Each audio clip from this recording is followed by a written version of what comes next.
நிஜமாக நீட்னா என்னன்னு தெரிந்தவர்களாக இருந்திருந்தால் கொடுத்துருக்கணும். என்ன கேட்பாங்க, நான் ஏன் நீ குடுக்கலையடா, நான் ஏன் நீ அவனா கேட்டான்னா ஏன்னா கமெண்ட்ல கொடுப்பான், கேட்பாங்க யாராவது. இந்த நீட் கோச்சிங் சென்டர்ஸ வந்து மூடப்பட வேண்டும் அப்படின்னா அதுக்கு என்ன பண்ணும், 50% ஆஃப் த கொஸ்டின் பேங்க் வந்து சென்ட்ரல் சிலபஸ்ல இருந்தும், தேர்வுல வந்து முறைகேடுகள் எப்ப நடக்கும் தான், காம்படிஷன் அதிகமாகும் போது முறைகேடுகள் நடக்கும். காம்படிஷன் வந்து எப்ப அதிகமாகும்டான்னா மிஸ்மேட்ச் அதிகமா இருக்கும்போது காம்படிஷன் அதிகமா. பெருச்சாடிங்க மூடி வச்ச அரிசி கிடங்குல போயிட்டு கீழே இருக்கிற மூட்டையில இருந்து தின்னுகிட்டே உட்காந்துருக்கும். கரப்பாம்பூச்சிங்க கரெக்டா வச்சிருக்காங்க, கரப்பாம்பூச்சிங்கன்னு சொல்லிட்டு கட்டர்லயே வாங்க, கட்டர் கிரீச்சர்ஸ்.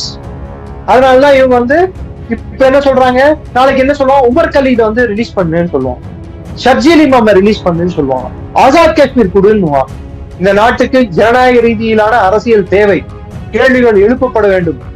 அரசாங்கத்தை கேள்விகள் எழுப்பினால்தான் ஆக்கப்பூர்வமான விஷயங்கள் நடக்கும். கேள்விகள் என்ற பேரில் தேச துரோகத்தை ஊக்குவிக்க முடியாது. இளையபாத நேயர்களுக்கு வணக்கம். இன்னைக்கு நம்ம நேர்களை நம்ம சிறப்பு விருந்தினர் defence analyst doctor Niranjan sir அவர்கள் தான். சார் வணக்கம் சார். ஜெய்ஹிந்த். வணக்கம். ஜெய்ஹிந்த். ஒரு வீடியோ ரொம்ப வைரல் ஆச்சு, அது பார்க்கும்போது ரொம்ப மன கஷ்டமா இருக்குது. என்ன அப்படின்னா, அது பீகாரா இல்ல வெஸ்ட் பெங்காலான்னு தெரியல, அமித்ஷா அவர்களோட பேனர் இருக்குது, 2 குழந்தைங்க சார், பெண் குழந்தைகள், ஸ்கூல் படிக்கிற குழந்தைகள் வராங்க, அதை எட்டி உதைக்கிறாங்களே சார். என்ன சார் அந்த அளவுக்கு ஒரு வெறுப்பு இவங்க மேல, பாஜக கவர்மெண்ட் மேல? ஒண்ணு இல்ல சார், அந்த குழந்தைங்க வெட்டி உதைக்கிறது இது எல்லாமே ரீல்ஸுக்காக போடுறது சார். ரீல்ஸ் வந்து அதுக்கப்புறம் அந்த ரீல்ஸ போட்டவன் யாரு என்னன்னு அதனோட பின்புலத்தை போய் தெரிஞ்சுக்கிட்டு எதுக்கு பண்ணேன்னு சொல்லி கேட்டா காதை பிடிச்சிப்பான், வாயை புத்திப்பான், ஐயோ வயிற்ற அடிச்சுட்டு அழுவான், நான் பண்ண தப்புன்னு சொல்லுவான். 5 நிமிஷம் செலிபிரிட்டி ஸ்டேட்டஸ்க்காக பண்ற வேலை சார் இதெல்லாம். 5 நிமிஷம் செலிபிரிட்டி ஸ்டேட்டஸ்க்காக 5 நிமிஷம் செலிபிரிட்டி ஸ்டேட்டஸ்க்காக பண்ற சேட்டைகள் வந்து எவ்வளவு இவங்களுக்கு வந்து பலன் அளிக்கும் என்பது வந்து போக போக தெரியும். அது அந்த பக்கம் அப்படி பார்த்தாலுமே சார், இது இந்தியாவோட பிரைடியே வந்து இது நிலைக்குலைய வைக்கிற மாதிரி இருக்குதுல்ல சார். இது ஃபாரின் கண்ட்ரிக்காரன் பார்த்தானா என்ன மாதிரி இருக்குது அப்படி சார்? இது ஃபாரின் கண்ட்ரி தானே ஸ்பான்சர் பண்றான். ஃபாரின் கண்ட்ரிக்காரன் பார்த்தான்னா அவன் போடுறது எதுல போடுறான்? பிரதமரோட வீடியோ மாத்திரம் மெட்டா தப்பா அது வந்து டிலீட் ஆயிடுச்சான்.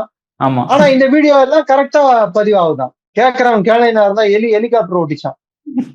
சரியா? அது மாதிரி இருக்கு இந்த கதை.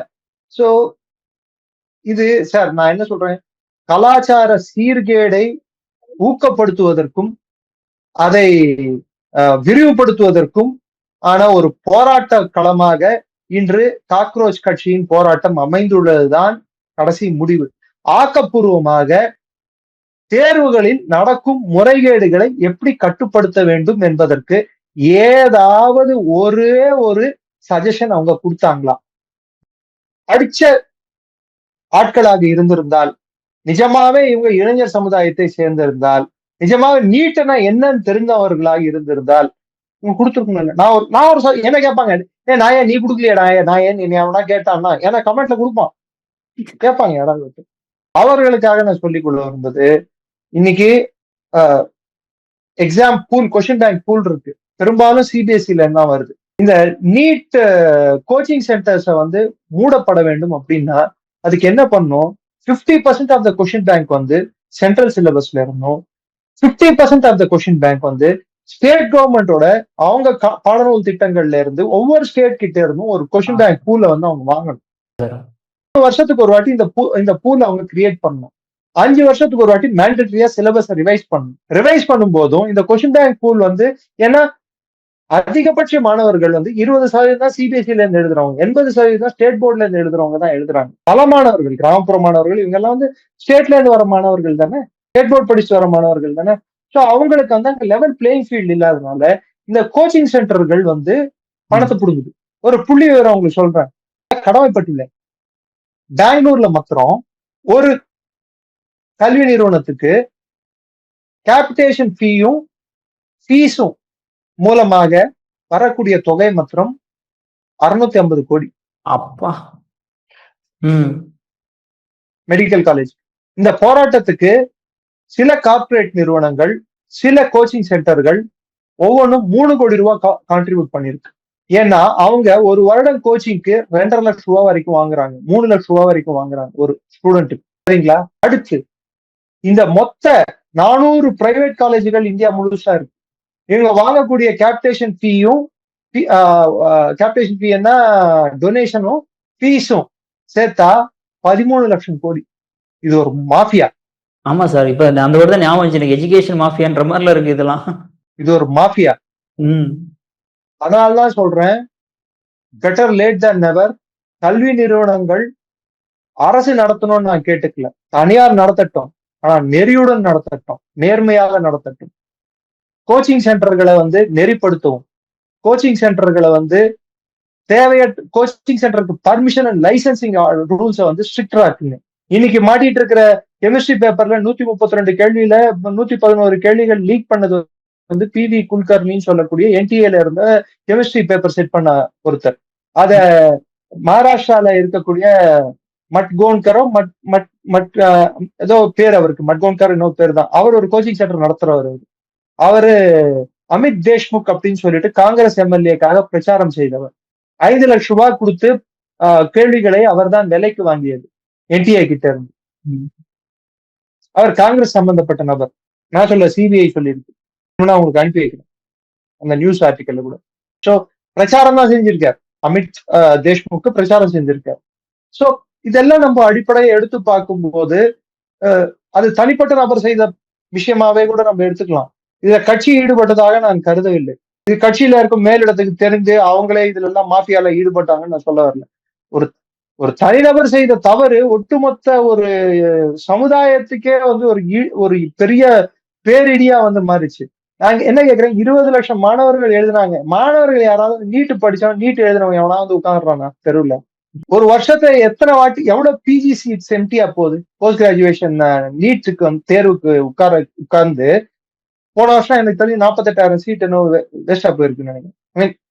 48 இல்ல 18,000 18,000 சீட்டோ 20,000 சீட்டோ வேஸ்டா போயிருக்கு PG seats post graduation. So இது எதை காட்டுதுன்னு பாத்தீங்கன்னா, தேர்வுல முறைகேடுகள் எப்ப நடக்கும்டான், காம்படிஷன் அதிகமாகும் போது முறைகேடுகள் நடக்கும். காம்படிஷன் எப்ப அதிகமாகும்டான்னா, மிஸ்மேட்ச் அதிகமா இருக்கும்போது காம்படிஷன் அதிகமா. குறிப்பிட்ட ஒருத்தருக்கு அதிகம் பாஸ் ஆகிறதுக்கான சான்சஸ் அதிகமாகி பலருக்கு சான்சஸ் கம்மியாகும் போது அவங்க குறுக்கு வழி தேட ஆரம்பிப்பாங்க. அதுக்கு லெவல் பிளேயிங் ஃபீல்டு கொடுக்கணும்னா, ஒரு விதமான level playing field central syllabus state level implement பண்ண முடியாது. ஏன்னா education is in concurrent list. மாநில பட்டியலையும் இருக்கு, மத்திய பட்டியலையும் இருக்கு, மத்திய அரசு பட்டியலையும் இருக்கு. சோ CBSE ஸ்கூல்களும் இயங்கும், இங்க இருக்கக்கூடிய மாநிலத்துல இருக்கக்கூடிய கல்வி திட்டமும் அமல்ல இருக்கு. அப்ப என்ன பண்ணணும், 50% கொஸ்டின் CBSE-ல இருந்து எடுங்க, 50% ஸ்டேட் போர்டு கிட்ட இருந்து வாங்குங்க. அதுக்கு ஒரு குழு அமைங்க. வருஷத்துக்கு தமிழ்நாடு கவர்மெண்ட்டோ இல்ல ஆந்திர பிரதேஷ் கவர்மெண்ட்டோ அவங்க செலக்டட் டீச்சர்ஸ், பெஸ்ட் டீச்சர்ஸை NTA-க்கு ஆன் டெபுடேஷன் அனுப்பட்டும் இந்த கொஸ்டின் பேங்க் செட் பண்றதுக்கு. ஒவ்வொரு ஸ்டேட்லயும் டாஸ்க் ஃபோர்ஸ் செட்டப் பண்ணுங்க. அதெல்லாம் பரிந்துரையிலேயே சொல்லியிருக்காங்க. கடைசியா தர்மேந்திர பிரதான பதவி விலகு செய்ததுக்கு தர்மேந்திர பிரதான் ஒன்னும் செய்யாம போல. கல்வி அமைச்சரா எல்லா சென்ட்ரல் யூனிவர்சிட்டிஸ்க்கும் காமன் என்ட்ரன்ஸ் எடுத்துட்டு வந்தார். NEP-ஐ இம்ப்ளிமெண்ட் பண்ணார் நேஷனல் எஜுகேஷன் பாலிசியில. இன்னைக்கு இருக்கிற 10+2 சிஸ்டம் மாத்தி அமைச்சார் school education. Multi level entry scheme எடுத்துட்டு வந்தாரு. மல்டி லெவல் என்ட்ரி ஸ்கீம்னா, நீங்க காலேஜ்ல 3 வருஷம் படிச்சுட்டு இருக்கீங்க, 2 வருஷம் தான் கம்ப்ளீட் பண்ண முடியுது. ஏதோ குடும்ப காரணத்துக்காக நீங்க படிப்பு 1 வருஷம் நிறுத்திடுறீங்க. அப்ப உங்களுக்கு டிஸ்கண்டினியூ ஆகாது. திரும்பி நீங்க ரீஜாயின் பண்ணி அந்த 3வது வருஷத்தை 4வது வருஷத்துல முடிச்சுட்டு நீங்க 3 வருஷம் டிகிரி வாங்கிட்டு போகலாம். நீங்க தேவைப்பட்டா 3 வருஷம் டிகிரி வாங்கலாம், இல்லைன்னா 4 வருஷம் டிகிரி வாங்கலாம். BA 4 வருஷம் BA ஹானர்ஸ் படிச்சுட்டு அதுக்கப்புறம் நீங்க PhD பண்ணலாம் கல்வி திட்டத்துல. 1 வருஷம் பண்ணா உங்களுக்கு சர்டிபிகேட் இருக்கு, 2 வருஷம் பண்ணா டிப்ளமோ, 3 வருஷம் பண்ணா டிகிரி, 4 வருஷம் பண்ணா ஹானர்ஸ். நீங்க 3+2 படிக்கலாம், 3 படிக்கலாம், 4 இயர்ஸ் கோர்ஸும் படிக்கலாம். BA BSc-க்கே நான் சொல்றேன், 1 இயர் MSc-யும் படிக்கலாம். இன்னைக்கு ஆன்லைன் முறையில MSc ஆன்லைன் திட்டம் படி ஆன்லைன் அண்ட் கரஸ்பாண்டன்ஸ் பிளாட்ஃபார்ம்ல ஆன்லைன் கோர்ஸை ஸ்டார்ட் பண்ண சொல்லி பர்மிஷன் கொடுத்துட்டாங்க. பல விஷயங்களை அவர் இம்ப்ளிமெண்ட் பண்ணார் சரியா. இதுல அவர் கோட்டை விட்டார். கபில் சிபல் மாதிரி ரெட்ரோஸ்பெக்டிவ் எஃபெக்ட் கொடுத்து ஒரே சப்ஜெக்ட்ல 2 இடத்துல சொல்லி JNU-க்கு மாத்திரம் முதலிடம் கொடுக்கல. 7 முறை பேப்பர் லீக் ஆகியும் வெக்கமே இல்லாம கல்வித்துறை மந்திரியா செயல்படல. கபில் சிபல் போன்ற அர்ஜுன் சிங் போன்ற ஒரு மட்டமான கல்வி அமைச்சர்களை இந்திய வரலாற்றிலேயே பார்க்க முடியாது. வரையறை இல்லா ரிசர்வேஷன்ஸை கொண்டு வந்தது அவங்க தான். இப்போ நெட் எங்க எக்ஸாம் யூஜிசி நெட் எக்ஸாம் இருக்கு. ஏன் சப்ஜெக்ட் டிஃபென்ஸ் ஸ்ட்ராட்டஜிக் ஸ்டடிஸ் இருக்கு. அது வந்து கோட் இருக்கும், பல்வேறு கோடுகள் இருக்கும், ஒவ்வொரு சப்ஜெக்ட்டுக்கு ஒவ்வொரு கோடு இருக்கு. எங்களது வந்து 11, நீங்க கோட் 11 யூஜிசி நெட் போட்டீங்கன்னா, இன்டர்நெட் டைப் பண்ணீங்கன்னா டிஃபென்ஸ் ஸ்ட்ராட்டஜிக் ஸ்டடிஸ் வரும். எங்க சப்ஜெக்ட் வர கோடை அதை எங்க சப்ஜெக்ட் தனி கோடு கொடுத்துட்டேன்ல, அதை எடுத்துட்டு வந்து திரும்பி இன்டர்நேஷனல் ரிலேஷன்ஸ் போட்டு code 90 international relations dash international relations என்ன, கோட் 90 என்னன்னு போட்டு international relations bar defence bar security bar political science bar West Asia studies bar Central Asia studies bar South Asia studies bar cooking bar sweeping, இதுதான் போடல. ஏன் central யூனிவர்சிட்டியில இன்னைக்கு எங்க subject பேரையே வந்து கரப்ட் பண்ணி டிஃபென்ஸ் அண்ட் ஸ்ட்ராட்டஜிக் ஸ்டடி ராணுவ அதிகாரிகள், அதாவது இந்தியாவோட ராணுவ தளபதிகளை ஏற்படுத்தக்கூடிய டிஃபென்ஸ் ஆபீசர் ஸ்டாஃப் காலேஜ் உட்பட பார் கவுன்சில் ஆஃப் இந்தியா உட்பட எல்லா ஆர்கனைசேஷன்ஸும் ஒத்துக்கிட்ட எங்க கோர்ஸோட பேர் வந்து டிஃபென்ஸ் அண்ட் ஸ்ட்ராட்டஜிக் ஸ்டடிஸ் மட்டும்தான். ஆனா காங்கிரஸ் அரசு இருக்கும்போது இந்த கோர்ஸுக்கே பேர் மாற்றம் செய்யணும்னு ஒரு திட்டத்தை எடுத்துருந்தேன். ஏன்னா அவங்க நாட்டு பாதுகாப்பும் உள்நாட்டு பாதுகாப்பு ராணுவம் சார்ந்த விஷயங்களை பத்தி அவங்களுக்கு என்னைக்கும் கவலை இருந்தது இல்லை. ஏன்னா அன்னைக்கு இருந்த பிரதமர் வந்து எப்படின்னா அவருக்கு புஷ் அப்படின்னு சொன்னவர் தானே அவரு. மும்பை அட்டாக் நடந்த ஒரு மாசத்துக்கு அப்புறமா நவம்பர் 11, அதாவது 26/11/2008 நவம்பர் அட்டாக், மும்பை அட்டாக் நடந்த நாள்.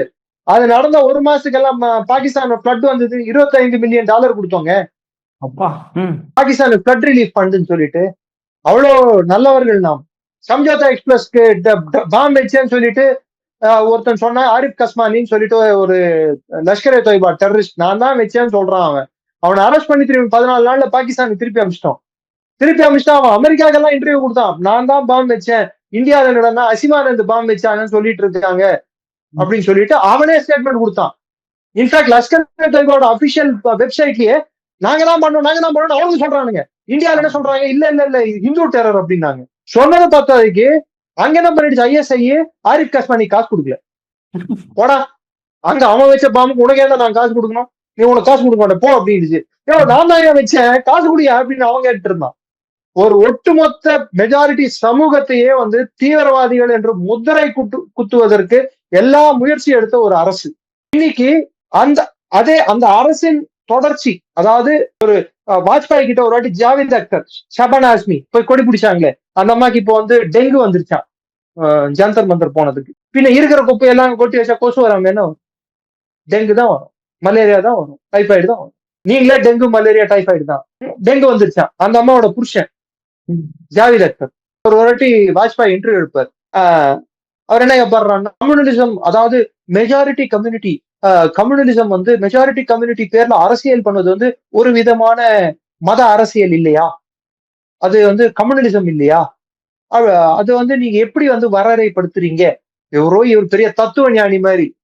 அது வாஜ்பாய் சிரிக்கிட்டே பதில் சொல்றாரு, 82% வந்து மெஜாரிட்டி ஹிந்துக்கள் இருக்கிற நாட்டுல மத்த 18% இருக்கிறவர்களுக்கு வந்து எங்களுக்கு இருக்கிற உரிமைகள் உங்களுக்கு வழங்கப்பட மாட்டாது அப்படின்னு சொன்னா மட்டும்தான் அது கம்யூனலிசம் ஆகும், அது மதவாதம் ஆகும், அடிப்படைவாதமாகும்.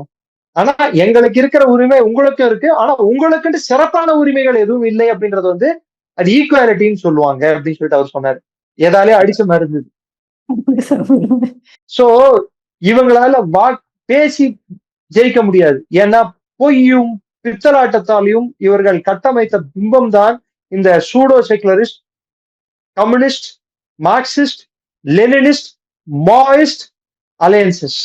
கேலியும் கிண்டலையும் வச்சுக்கிட்டு இவங்க ஆட்சியை பிடிச்சிடலாம், இவங்க காக்ரோச் சொல்லிட்டு கேலி பண்ணா, சிஜிஐ கேலி பண்ணா நடத்துறோம். சிஜிஐ அவர் மாத்திரம் என்ன, சூரியகாந்தன் அவருக்கு என்ன சட்டம் தெரியாமல வந்து உட்காந்துட்டு இருக்காரு. அவரை முதல்ல அவர் மேல காட்டி தானே அவர் இது மாதிரி எங்களை தப்பா சொல்லிட்டாரு தானே இவங்க பார்ட்டியை ஸ்டார்ட் பண்ணானுங்க.